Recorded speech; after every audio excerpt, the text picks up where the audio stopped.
This one Okay. and this one. Okay. Hey, everybody. It is Kevin Strosnider coming to you live from our grand studios at 5200 Oaklawn Boulevard in North Prince George, Strosnider Chevrolet. And I am here with our special guest, Mr. Pete Herzing. Pete, thank you for being here. Thanks for having me. Glad to have you today.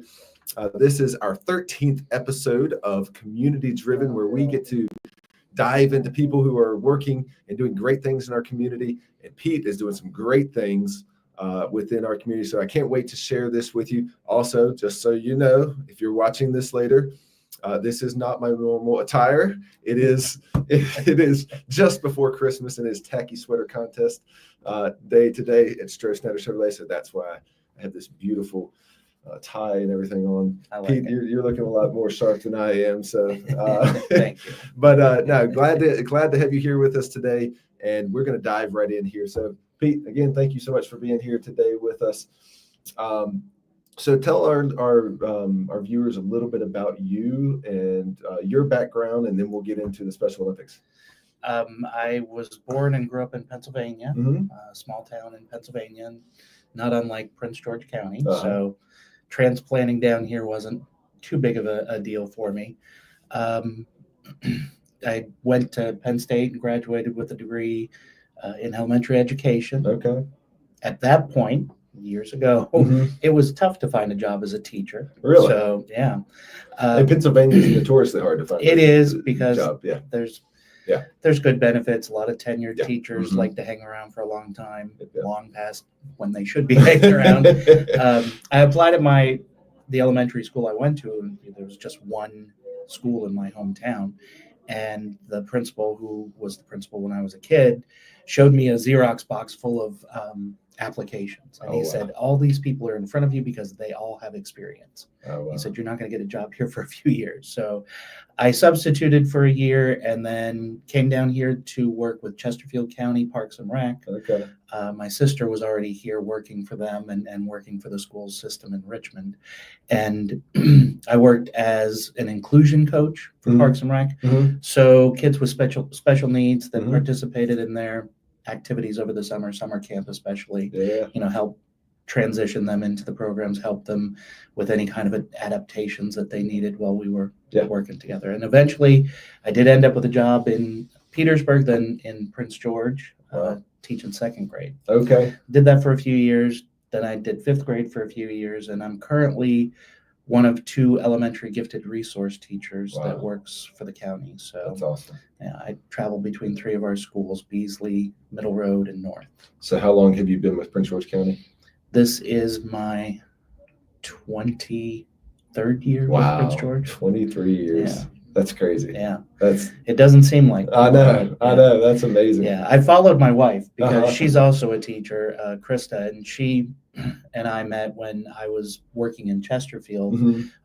She was doing her student teaching at the time, and we ended up, dating and then getting married. And she got a job in Petersburg first. I followed her there to Petersburg, and then she moved to Prince George. And the next year, I moved to Prince George as well. So that's cool. Been following her around for a while. Hey, you find a good woman, follow her where you got to, man. Yeah. That's awesome. That's great. So, education is a huge part of your life. It is, and my father was principal of our middle school.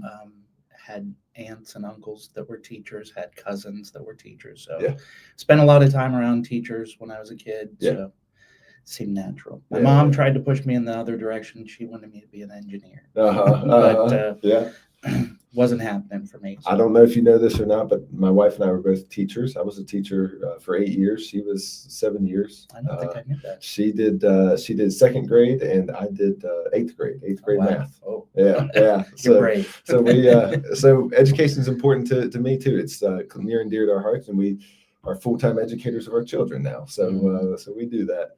Well, cool. And so you went into even one of the more difficult sides of education, because there's varying degrees within education too, and one of the more difficult sides and working with some special needs. Well, yes. And so actually I work with gifted students during the week. That is my daytime job. So we go through a screening process and identify kids for our gifted programs, but I do have a son who has special needs. My son Wyatt was born with autism. He's 19 now. And when we were looking for some things for him to do in the area, we tried Cub Scouts for a while, and that worked out okay. But when we were looking at sports, there weren't really a lot of sports that we thought were his speed. That he was able to compete in and have a good time doing. That Absolutely. Maybe there wasn't so much pressure. And at the time, we didn't realize it, but Special Olympics had been in Prince George before, and then it kind of went away for a while. And then it was just starting back up when he was about 8 years old, which was wonderful because that's when you can start participating in most Special Olympics events is at 8 years old. And so I actually got involved with that part of it because he wanted to try out a few things. We wanted him to try a few things. And at the time, our Special Olympics coordinator, Ken Robinson, he had been the coordinator of special student services, of special education in the county previously. And that's why the Prince George County Special Olympics disappeared. He retired, and when he retired, it kind of fell apart. And then he came back and started it up again after he had retired and been gone for a little bit. So we were so thankful that he did. And I got involved because, as a parent, you're out there seeing something and you're like, I just want to go out and help a little bit. And I would go out and help a little bit. And Ken said to me, it'd be great if you could help more. Why don't you volunteer? So I looked into that and filled out the paperwork to do that and started off as just kind of a helper, just volunteering with the different sports that we had at the time. And at that time we had basketball, we had bowling, and we had track and field. We've expanded a little bit more now, but I was just volunteering at the time, helping out when I could. And then Ken the next year asked, well, why don't you be, an assistant coach for basketball? I said, I never played basketball before. I mean, I played for about a year in middle school. And I know the game, but I don't play well. He said, it doesn't matter. It really doesn't. And so that's what we tell our volunteers too. It really doesn't matter what you know about a sport or how fast you can run or if you can shoot a ball or swim even. We love to have the interaction of our volunteers there. So eventually our track coach had to leave. She went off to do something else, and Ken's like, why don't you be our track coach? So eventually I took on a few more responsibilities and got involved and started helping him out a lot more with the coordination of our activities. And he had started our Special Olympics Advisory Committee, and I was on that. And then just this past year, he wanted me to kind of take over as coordinator. He's still on and doing a lot of things. And I'm thankful that he is, because there's a lot to do with a full-time job. It's hard to get everything done. But we currently have about 25 athletes. Somewhere between, I'd say, 10 to 15 volunteers, depending on the time of the year that come and help us. And we participate in bowling, basketball, track and field, and swimming. We did softball for a few years. That's a little bit harder without a volunteer for each athlete. We kind of need that assistant because it could be dangerous without it. And then last year we tried pickleball. So we had about 4 or 5 athletes that were interested in that. And, we were learning how to play ourselves because I didn't know how to play. So learning how to play and enjoying it. But we have some amazing people already involved, and it really does take the whole community to make this happen. Absolutely. So I want to kind of go back to something you said earlier and hit on kind of my experience with people with special needs. You said you work with the gifted program. And one of the cool things that I have learned over the years is that people with special needs are very gifted in their own right. I have a good friend that I grew up with, one of my best friend growing up, that his brother had Down syndrome. And that young man's, well, I say young man, he's older than me. His ability to make friends with anyone and everyone, and his ability to make connections to people was truly a gift. So these individuals that have the special needs, they are truly gifted people as well.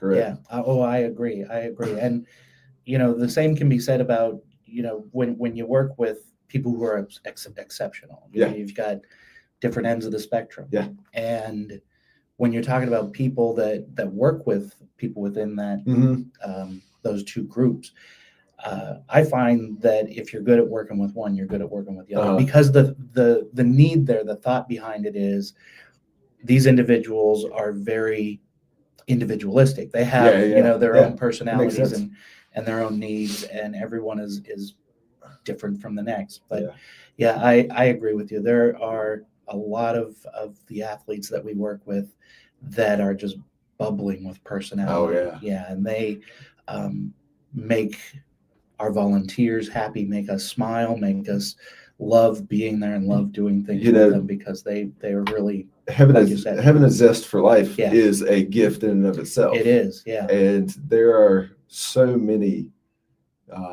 people who are inspiring because of their what we would call a special need, or their disability to them is not a disability, right? To them it's just part of their life, part of how they are, and when everyone around them accepts that and understands who they are, they're, like you said, they're just the most outgoing and happy people that can be. And we do have within our 25 or so athletes that we have varying people levels. We have athletes from 8 years old all the way up to 64. So it's a big range. Most of them are kind of right there around, young adults, like my son Wyatt, but we have a group that's a little bit younger, and then we have a few that are a little bit older.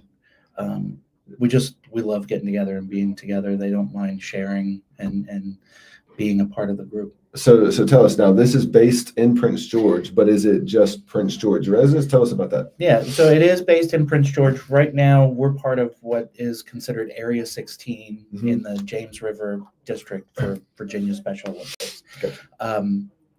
At one point, there was a group in Hopewell, Petersburg, Dinwiddie, Colonial Heights, and Prince George, all part of Area 16. And so each locality had their own program. Gotcha. At this point, some of the volunteers have fallen off in some of those areas. And so right now it's mostly Colonial Heights and Prince George. Gotcha.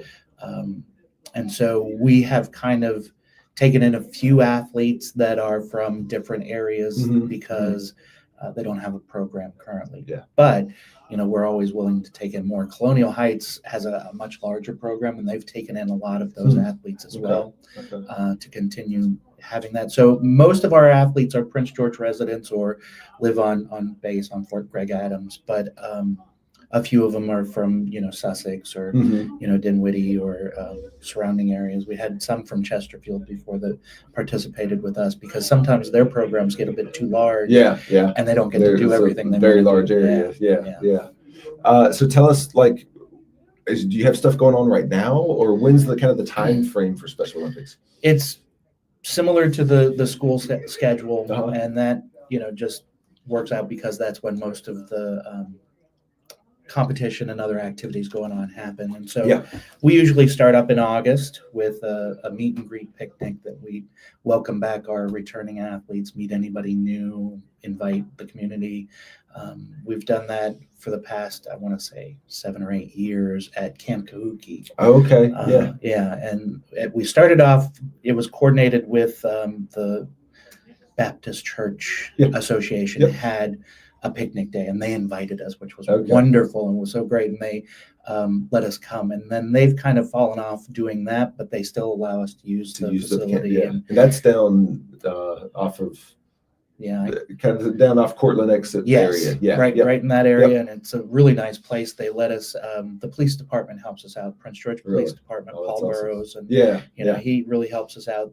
They have some fishing poles, and so they bring the poles and the bait, and there's that, I don't know if you've been there, but there's a nice pond there. I've been there once or twice. And they let us fish, and of course we throw them back. But we had Unity Baptist come and do our cooking for us this year, Okay. and last year as well. And they brought their youth group to kind of help out and volunteer Yeah. and play some games with the Yeah. athletes. Yeah. And so it's a good time to get back into it. And that kind of kicks off our season. From there, we usually go into our bowling season. And so bowling is one of our longer sports because we start bowling in August and then we end around Thanksgiving, and then we start up again in February and bowl until March. And we have a tournament, an area tournament that we compete in. And some of our athletes for bowling and all of our sports end up participating in the summer games, the state games at University of Richmond and in the Richmond area. And so some of our bowlers end up doing that. In between a lot of that, we have basketball start up usually in September or October, and that lasts until February because we have some tournaments in February that our area, James River area, kind of coordinates up in Richmond that we participate. We haven't gone to any of the summer. They have a fall basketball tournament as well. We haven't gone to those yet because, well, I don't know if we're ready for it, but it's hard to coordinate everything at once and have all that happening. We just had our one of the things that I love about this county is that Bruce Carroll, I don't know if you know the athletic director, a few years ago has started inviting our athletes to be captains of the week for our home football games for Prince George. That's neat. And I did not know that. Yeah, one of our athletes gets to go down on the field and when they're warming up and, kind of hang out with the team. If they want to interact, they can. If they just want to watch, they can. The family comes with. We go into the locker room when the coach is doing the motivational speech and the prayers and things like that. And then they get to come out with the captains and go out to midfield and flip the coin if they want to. That's awesome. Yeah, and Bruce helped us coordinate that every year, and he's wonderful with that. Good on you, Bruce. Yeah, we do appreciate him and the Prince George athletic program. But so we have that going on through September and October usually, and then we just finished up. We participated in the Prince George Christmas Parade on the 7th. And had probably about 15 athletes that came and had some wonderful people help with that too. Christina Pope works for the county, and her husband Lee. Lee and from Huber. Kubota. Kubota. Thanks. They do. I never say Kubota it right. tractors. They donated a trailer for us to use, and Nick Wilder was our driver. He drove the truck for us, and we had a great time at the parade. And then just last Saturday, we had our Christmas party at the Prince George Parks and Rec Community Center over there, the Old North building, and probably had around 80 people that came and attended that. And Santa came, and the athletes, they were just so excited, and everybody got a present from Santa, and we had food, and we had games, and they made ornaments. And so now we're kind of taking a little break until January. We'll start up with basketball again. End of January, beginning of February, we're starting our swim practices. We do that at the Hopewell Community Center. And then sometime in March, I think I have a schedule already, we're going to start up our track and field. And, we have some awesome coaches that help with that. Bowling, Kathy Mitchell is one of our bowling coaches. She's been involved for the past 11 years. Basketball, Jackie Jones, who works for the school district, she helps us coach basketball.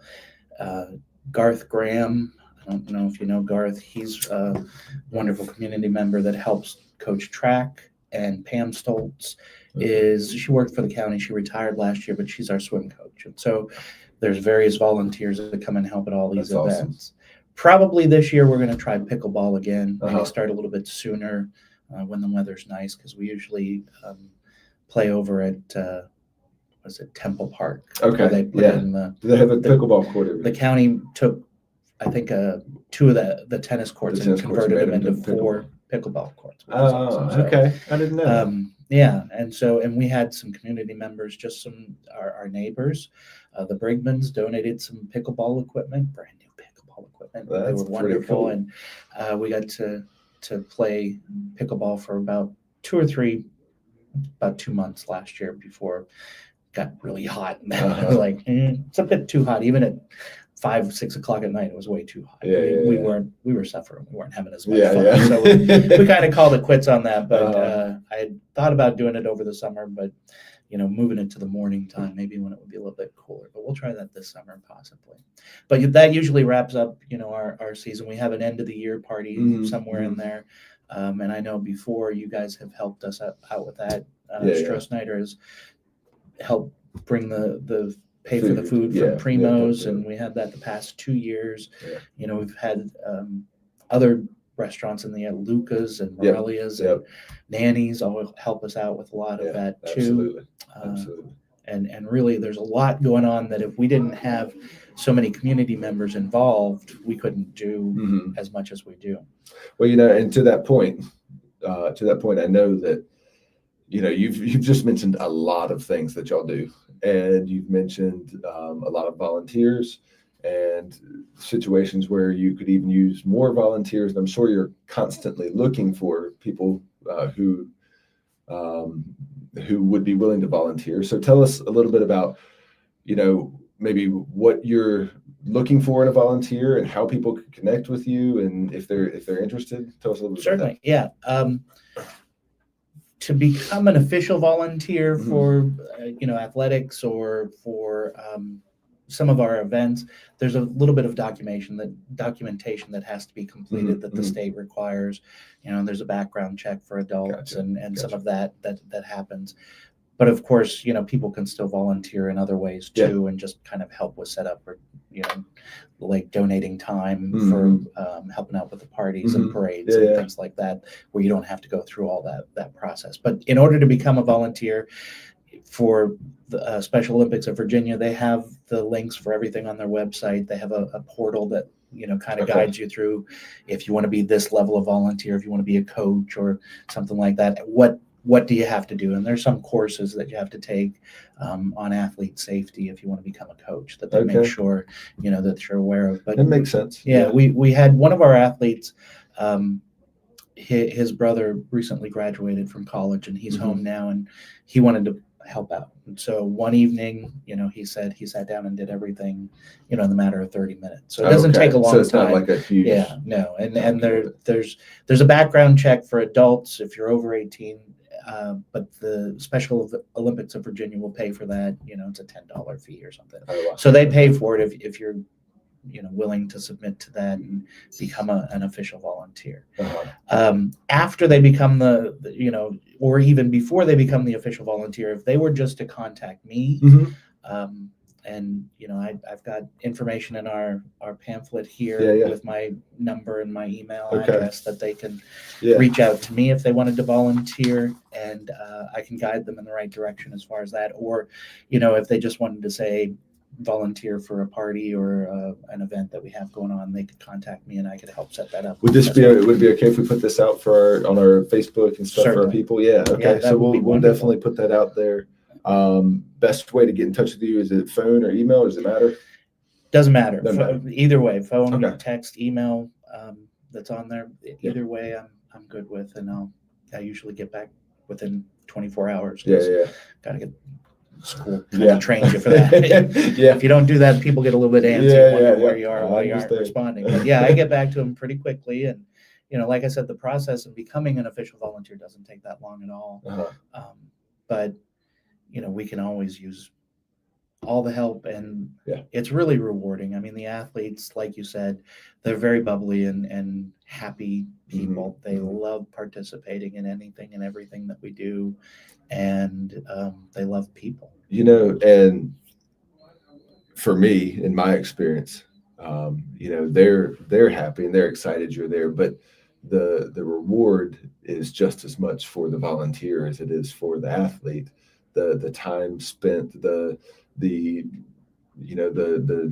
change in perspective of what it means to find joy in life, what it means to be an athlete. Those things are just as important. Not that anyone would, but I've never had anybody volunteer and say, "Oh, I hated that." Yeah. They all say they love it. They want to do it again. And they become very involved in what we do for as long as they can. Some Yeah. of them, like some of our student volunteers, Mhm. graduate and move on to college. But we've had a few student volunteers that ended up going into special education as a career because of their experiences with the athletes. And there's some people that, and I would understand, there's some people who've never really been around people with special needs, and they don't know what to expect. So there's this unknown and not knowing. It's great. Like I told you, my best friend growing up, his brother had Down syndrome. So I grew up around it. So it was kind of natural to be around somebody with special Sure. needs for my entire life. We went to church together from the time I was a kid. So it never, for me, it was pretty natural. But I know there's a lot of people who that's not necessarily the case. And if that's not the case,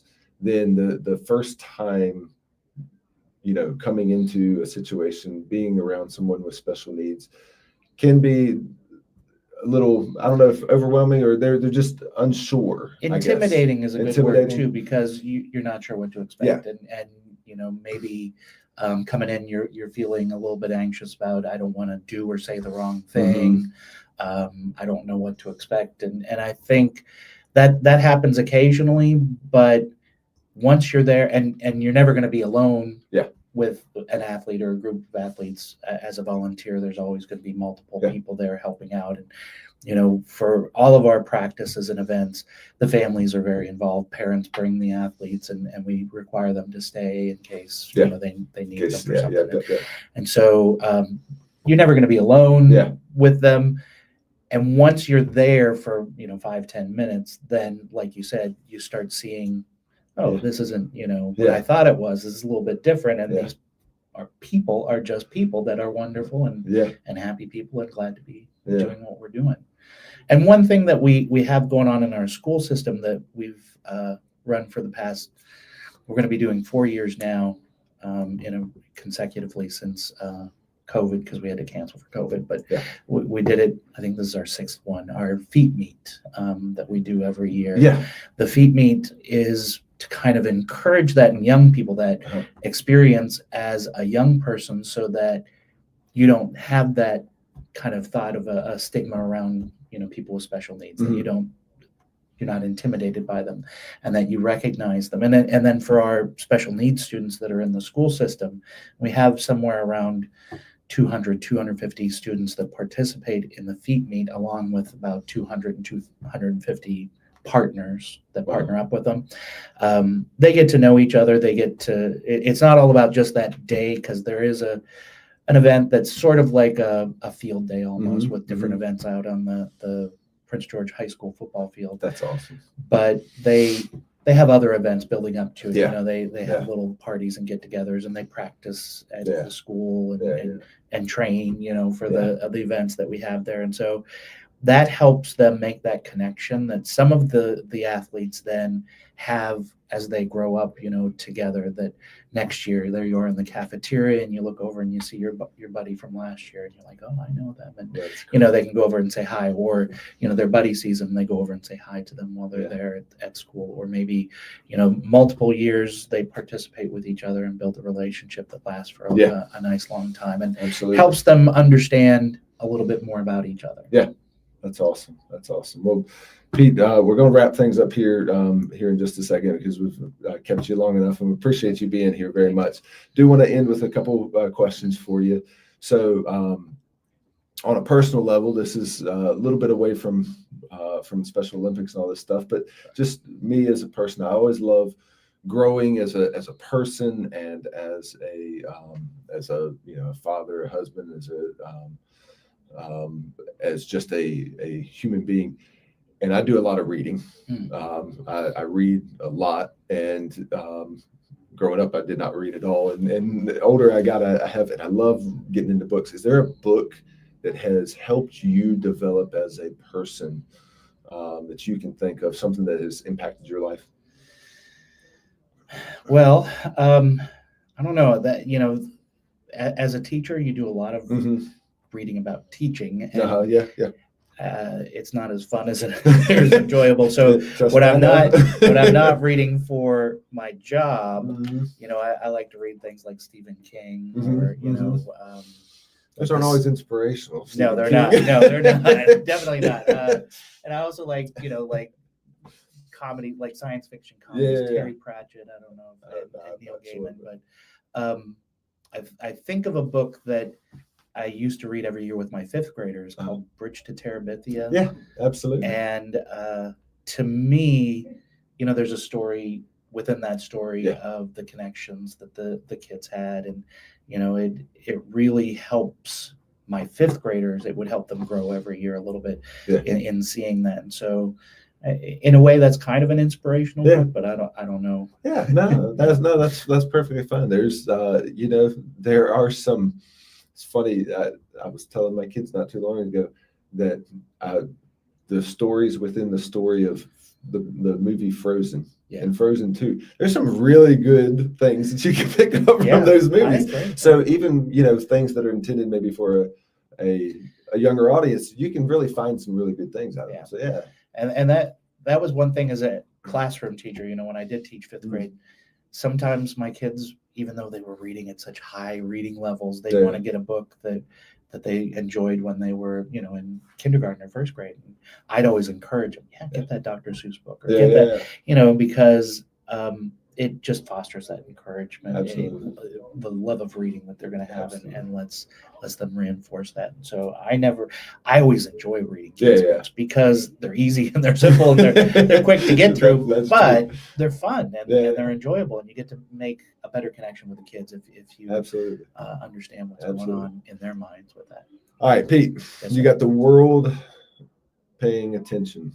Everybody in the world is paying attention to Pete Herzing. Okay. And you have got a minute to pass on wisdom, the best piece of wisdom that you have received and implemented in your life. What would that piece of wisdom be? My father passed away in January, and as a kid, I was always wanting to be a people pleaser and a parent pleaser, but I was also a kid. And so, taking shortcuts and, getting things done, chores and things like that. And I remember when I had my first kind of real job mowing my dad's aunt's lawn. And, I did it quickly in kind of a messy way. And even though it took 2 hours on a riding lawnmower, it was a big lawn. And my dad was driving by and he stopped and he said, "I want you to look at this." And he made me stand up on the hill and look at it. And he said, "Are you proud of that?" And I said, "No, I'm not." And he said, "Well, if you're going to do something, whatever you're going to do in life, you need to look back and say you can be proud of it when you're all finished." And so that sticks with me. And so I think whatever you're going to do in life, just make sure you can step back and say, "I'm proud of what I did." That's awesome. Yeah, that's awesome. Thank you for that. Yeah, that's huge. All right, last question. Probably the most important one. Maybe not, but could be. What's your favorite car? Your dream car. Your dream car. When I first got out of college, I wanted a Jaguar. I thought, I gotta have a Jaguar. And they looked so cool at the time. And then I realized how impractical they are. But unless you're very, very wealthy, yes, they are very impractical. But right now, any kind of pickup truck would be my favorite kind of car because I used to have, it was a Ford, but I used to have a Ford, and I sold it, and I regret selling it because it's just so useful to have a truck. You always can use a truck. Absolutely. But I still like the way the Jaguars look. I still look at them, especially the older ones, like in the 80s and 90s. Oh yeah, they were kind of boxy looking, but they were still pretty sleek looking. Well, Pete, we have a little something for you here. A little gift from us to you. Awesome. Just a little thank you for being here with us. Thank you for sharing your what you do with our people, and please make sure, if you're interested at all, if there's any interest whatsoever in helping out with Special Olympics, reach out to Pete. We'll put on our Facebook, we'll put some information about how to get in touch with Pete and how to get in touch with that community. It's an amazing community of people, of individuals. And we're so thankful for everything that you have done and what you continue to do. Thank you again for being here too, as well. Thank you. And Yeah. we're grateful to Prince George County and Yeah, and the community and absolutely. people like you and businesses like you that help out. Yeah, absolutely. Thank Thank you again for being here. We're signing off from our 13th episode of Community Driven with Strosnider Chevrolet. Thank you again, and we'll see you next time. Can't hit that in.